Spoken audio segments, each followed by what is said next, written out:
My girlfriend texted, "Late gym session?" I replied, "Okay."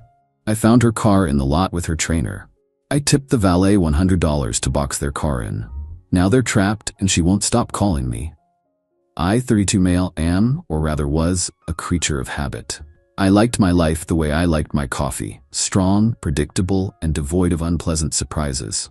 For 5 years, Jacqueline, 30, had been a central part of that predictability. We built a life in a nice apartment, the kind with big windows and a granite countertop we were both ridiculously proud of. It was a good life. Stable. Then came Christian. Christian was her personal trainer. He had teeth so white they looked like a picket fence for his tongue, and a vocabulary that consisted primarily of crush it, reps, and synergy. Jacqueline started talking about him a few months ago. Christian says I'm not engaging my core. Christian thinks I'd benefit from intermittent fasting. Christian. He was a walking, talking, Lululemon-clad phantom in our apartment. Tonight my phone buzzed at 7:15 p.m. Jacqueline gonna be a late gym session. Christian is killing me with a new leg day routine. So a little pinprick of wrongness jabbed at me. She hated leg day, and she always sent 2 X's. Always. It was one of our stupid coupley things. So I did something I've never done before. I broke my routine. I drove to the gym. It's one of those bougie places with a restaurant attached, the kind of place where people wear more makeup to work out than they do to weddings. It has a valet. Her car, a tidy little blue sedan, was there, but it wasn't in the main lot. It was tucked away in the restaurant's valet-only section, and sitting in the passenger seat, with the windows fogged up in a way that had nothing to do with the evening chill, was Christian. I couldn't see much, just silhouettes, but you don't need a forensic analysis to understand that kind of scene. My first thought wasn't anger. It was quiet. A cold, clear silence descended in my head.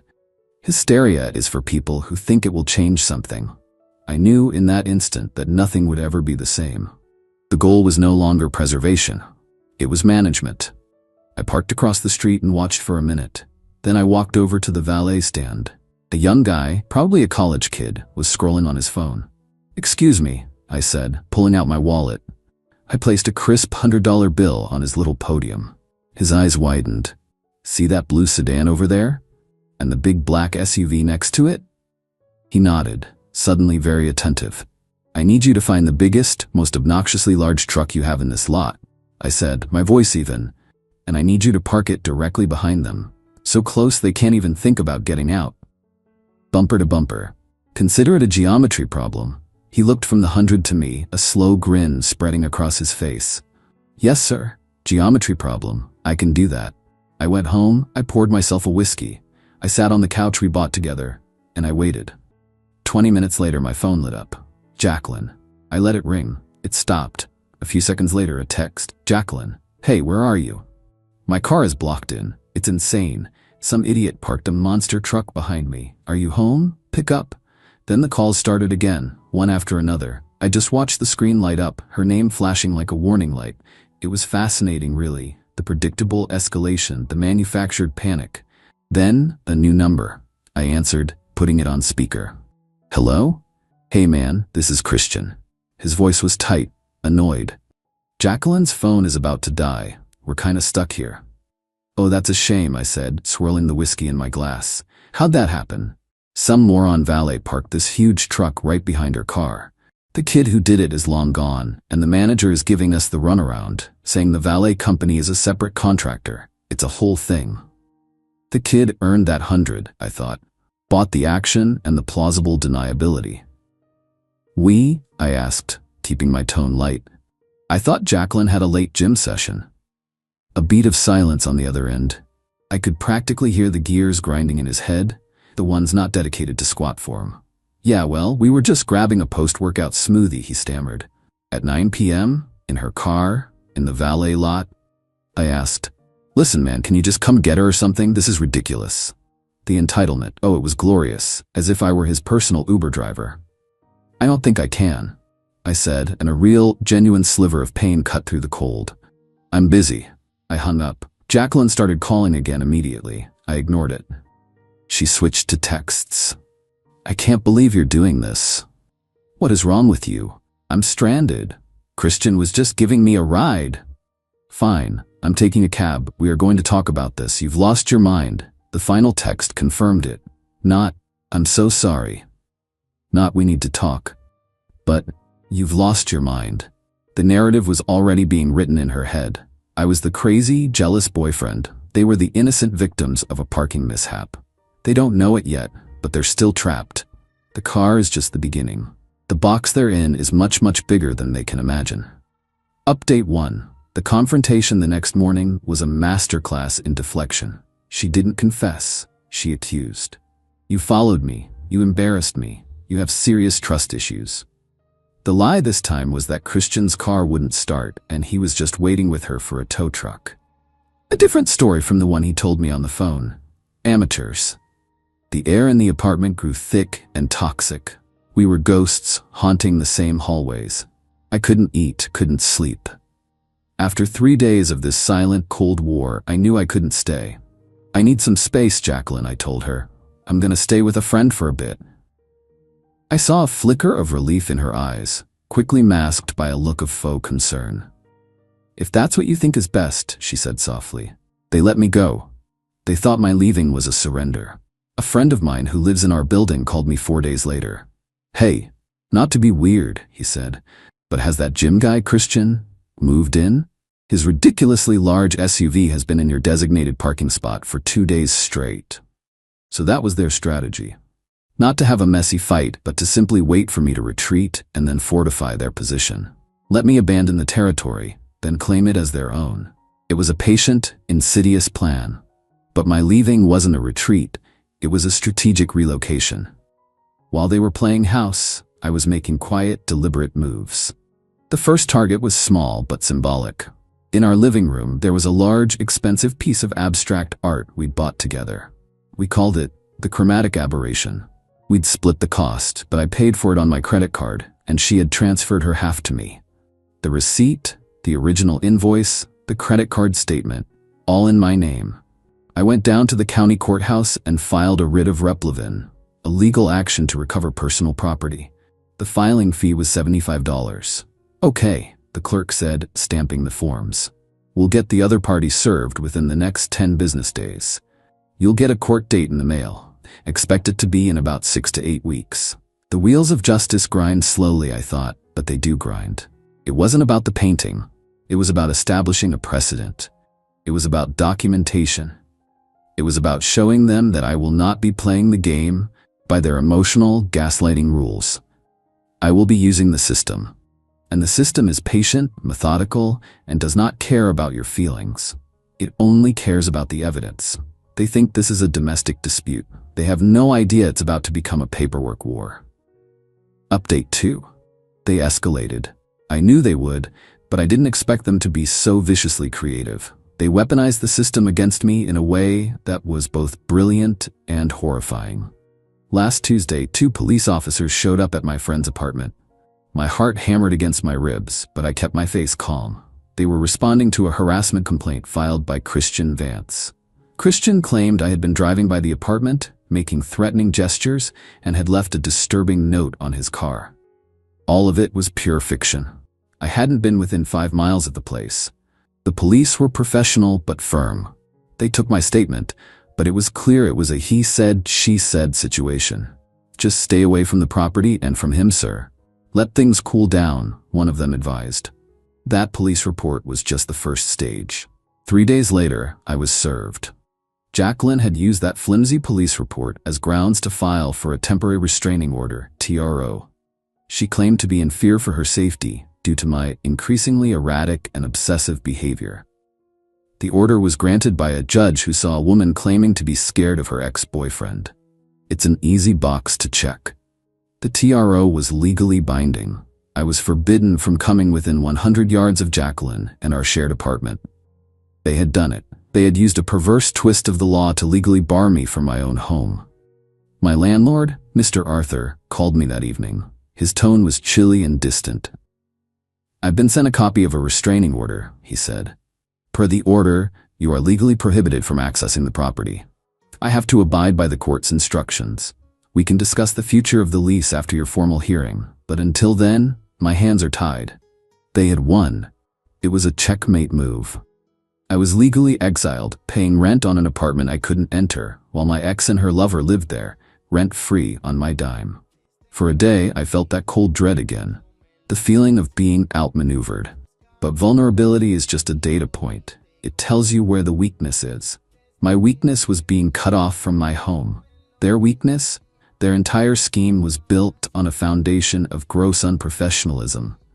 I stopped thinking about the apartment. I started thinking about Elysian Fitness, Christian's employer. I sat down and composed a calm, professional email to their corporate HR department. Subject: formal complaint regarding professional conduct of employee. Christian Vance and resulting legal complications. I laid out the timeline. I stated I was the long-term partner of his client, Jacqueline. I detailed how he had moved into the apartment I shared with her. Then I attached the pièce de résistance, a scanned copy of the temporary restraining order, with Jacqueline as the petitioner and me as the respondent. I wrote, "Mr. Vance's decision to move in with his client has led to this extreme legal situation, where he is now a resident in a home from which I, the co-lessee, have been legally barred based on a complaint he initiated. This represents a staggering conflict of interest and a severe breach of the professional boundaries expected of your staff. This situation is causing significant legal and financial distress, all stemming from the unprofessional relationship initiated and escalated by your employee." I didn't call them liars. I didn't get emotional. I framed it as a corporate liability issue. I used their language: conflict of interest, legal complications, liability. The response was faster than I could have ever imagined. Within 24 hours, I got a call from a senior VP of Human Resources. She sounded like she drank nails for breakfast. She was horrified. Not morally, of course. But from a business perspective, she was apoplectic. She assured me a full and immediate investigation was being launched and thanked me for my discretion. The board is set. They played a powerful move, but they overextended. They brought the law into it, and now I've brought their employer into it. Let's see whose pieces are left standing. Final update. It's over. The end wasn't a single dramatic explosion. It was a series of controlled demolitions, each one bringing their shared fantasy crashing down over the course of 8 long weeks. First came the Tarot hearing. In a sterile courtroom, Jacqueline, coached by Christian, gave a tearful performance about how she feared for her safety. My turn. I didn't argue or get emotional. I presented facts, phone records showing I had never called her after she told me not to, GPS data from my phone showing I was never near the apartment when Christian claimed I was harassing him. The threatening note they couldn't produce. My lawyer calmly dismantled their story, revealing it as a transparent ploy to gain exclusive control of the apartment. The judge, seeing no credible evidence of a threat, dissolved the restraining order. Victory won. 2 weeks later was our small claims date for the chromatic aberration. It was almost comical. Christian was there again, whispering in Jacqueline's ear. When it was my turn, I just handed the judge the documents, the invoice, my credit card statement, the bank transfer. He barely looked at them before turning to Jacqueline. "He paid for it. You paid him for half. Do you want to buy out his half?" Jacqueline, flustered from her loss at the TRO hearing, sputtered, "This is harassment. It's ours." The judge sighed, "Judgment for the plaintiff. Schedule a time to get your property, son." He banged his gavel. Victory 2.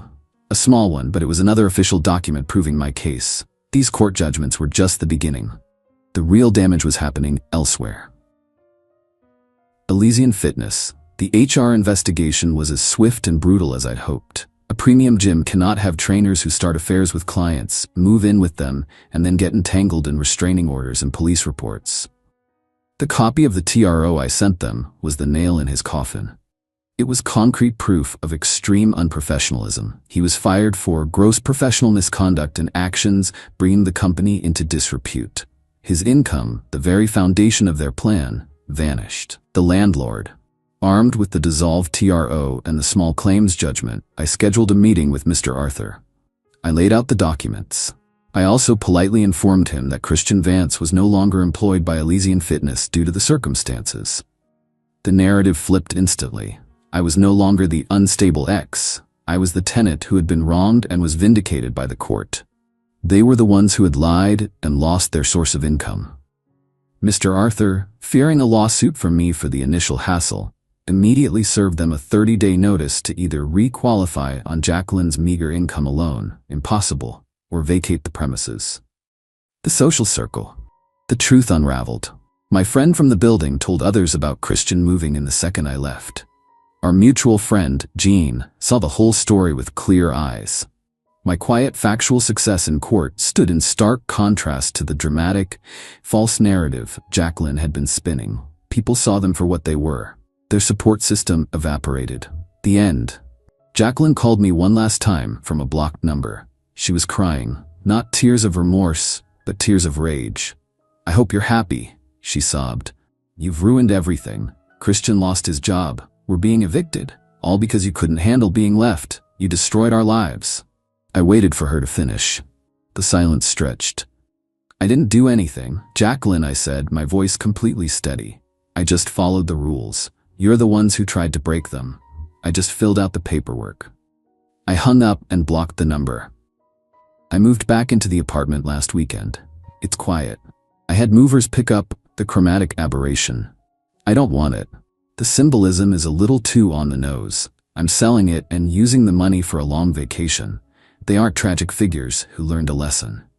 They're just bitter people who got beat at their own game. And that's fine. The quiet in my apartment is different now. It isn't the loud, tense silence of a relationship dying. It's just quiet. The calm after the storm. And for the first time in months, it feels like my own. Justice isn't always loud. Sometimes it's just the sound of paperwork being filed correctly.